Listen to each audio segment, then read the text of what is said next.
जो टॉपिक है the sick rose by William Blake. ये पोइम है, बहुत ही छोटी सी टाइनी सी पोइम है विलियम ब्लेक की, जो कि 1794 में पब्लिश हुई थी in songs of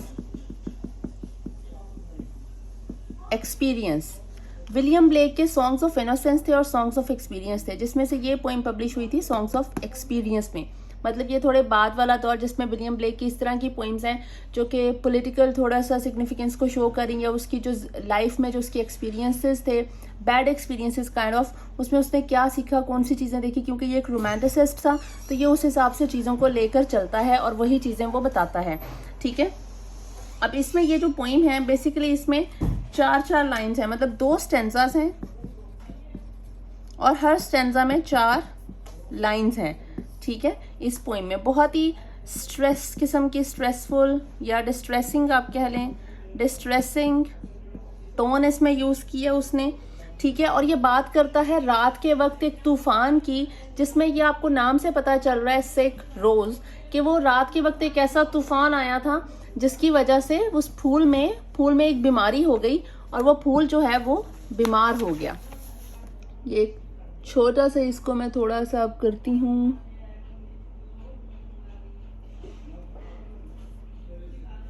I hope the text is visible now ji.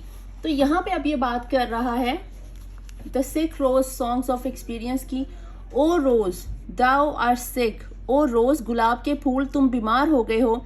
The invisible worm, एक ऐसा कीड़ा जो नजर नहीं आता, that flies in the night, जो कि रात को उड़ता है, इन द हाउलिंग स्टॉर्म, ये वो कीड़ा है, वो वर्म है जो रात के वक्त उड़ा और एक बहुत ही शदीद किस्म का तूफान था, हाउलिंग स्टॉर्म था, बहुत ज़्यादा शदीद तूफान था, उस बारिश में, उस हवा में ये उड़ा है और उड़कर ये उस फूल के अंदर चला गया। Has found out thy bed of crimson Joy, crimson कहते हैं रेड कलर को, मतलब तुम्हारा जो खूबसूरत एक रंग जो होता है रोज का, उसमें वो तुम्हारे अंदर चला गया है, तुम्हारी बॉडी में चला गया है। And this dark secret love does thy life destroy, और ये कीड़ा जो है, इसकी जो मोहब्बत है, जिस मोहब्बत की वजह से ये तुम्हारे अंदर चला गया है, वो तुम्हारी जिंदगी को वो खराब कर देगा, बिल्कुल डिस्ट्रॉय कर देगा, रून कर देगा। इसका मतलब क्या है? अब इसका ये पूरी जो पोइम है ये मेटाफोरिकल पोइम है, बहुत ही ज़्यादा जो है वो इसमें फिगरेटिव लैंग्वेज, आप समझ लें कि ये फिगरेटिव पोइम है। एक लिटरल मीनिंग इस पोइम का कोई भी नहीं निकलता है, इस पोइम का मतलब सारा फिगरेटिव निकलता है, मेटाफोरिकल मतलब निकलता है। वो क्या है?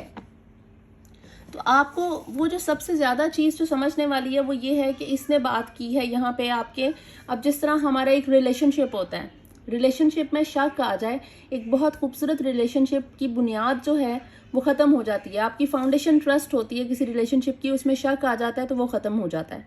ठीक है, एक तो मतलब इसका ऐसे भी निकलता है। दूसरा मतलब है कि हम उस वक्त की जो पॉलिटिक्स थी, क्योंकि ये रोमांटिसिस्ट थे, ये इंडिविजुअल्स के बारे में बात करते थे, सब्जेक्टिव थॉट्स थी इनकी, तो ये बात करते हैं कि पॉलिटिक्स में जब से लस्ट ऑफ पावर आ गई है, उसकी वजह से भी बहुत ज़्यादा चीज़ें जो हैं वो ख़राब हो गई हैं। ठीक है, तो सबसे पहले आपकी चीज़ क्या है? अगर आप कह लें कि डाउट आ गया है। दूसरा, अगर आप रिलेशनशिप की बात कर रहे हैं, लस्ट ऑफ पावर आ गई, तो आपकी पॉलिटिक्स में इसकी वजह से बहुत ज़्यादा चीज़ें ख़राब हो गई। ठीक है, तीसरी चीज़ आपकी आ जाती है कि जैसे आपकी अपनी ज़िंदगी में अगर आपके स्ट्रेस या टेंशन आ जाती है, ठीक है, बहुत ज़्यादा आपकी अपनी ज़िंदगी में ग्रीड आ जाता है, आप लालची हो जाते हो, तो आपकी लाइफ का मकसद ख़त्म हो जाता है। ठीक है, आप किसी के लिए भी अच्छा सोच नहीं सकते, तो आपके अंदर की जो खूबसूरती है वो ख़राब हो जाती है जब आपके अंदर इस किस्म का कोई कीड़ा आ जाता है, कोई गंदी बात आ जाती है, कोई ख्याल इस तरह का आ जाता है, जिस तरह आपके अंदर एनवी आ जाती है, एनवियस हो जाते हो, जेलस हो जाते हो किसी से, तो आपकी जो खूबसूरती है, वो जो इंसानियत है आपके अंदर, वो ख़त्म होना शुरू हो जाती है। जिस तरह ये जो गुलाब का फूल है, इस गुलाब के फूल की खूबसूरती ख़त्म हो रही है उससे एक कीड़े के अंदर जाने की वजह से। तो ये सब चीज़ें भी वो वर्म्स ही हैं, चाहे वो शक है, चाहे वो आप समझ लें कि एक भूख है इस पावर की, ठीक है, वो जो कहते हैं ना कुर्सी की जो भूख होती है, तो वो है, या फिर आपकी टेंशन है, आपके किसी किस्म की जेलसी है, आपका कोई लालच है, कोई भी चीज़ है, ये किसी ना किसी तरह आपको ख़राब कर देती हैं, आपकी पर्सनैलिटी को, आपके रिलेशनशिप को, आपकी सोसाइटी को। अब जिस तरह ये सारी चीज़ें आ जाएंगी तो सोसाइटी भी तो अच्छी नहीं रहेगी ना। सोसाइटी में भी तो वो सब बुराइयां आ जाएंगी। अब ये जब ये चिमनी स्वीपर की बात करता है, हॉली थर्सडे की बात करता है, तो ये आपके रिलीजन पे बात कर रहा है। हमारा रिलीजन खूबसूरत है। अगर आप रिलीजन की बात करेंगे तो इसने रिलीजन पे भी तो बात की थी ना, हॉली थर्सडे में उसने क्या बात की थी। क्रिश्चियनिटी तो ये सब कुछ नहीं कहता कि आप बच्चों के साथ इस तरह से सलूक करो या उनको यूज़ करो अपने मकसद के लिए, पैसे हासिल करने के लिए, फंड्स हासिल करने के लिए, और उनके साथ बुरा सलूक करो, उनको मारो पीटो।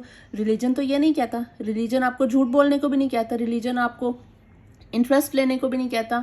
रिलीजन किसी की मजबूरी का फ़ायदा उठाने को भी नहीं कहता। लेकिन वहाँ पे जब वो चिमनी स्वीपर या हॉली थर्सडे में बात करता है तो वो ये सारी बुराइयां गिनवाता है वहाँ पे, ठीक है।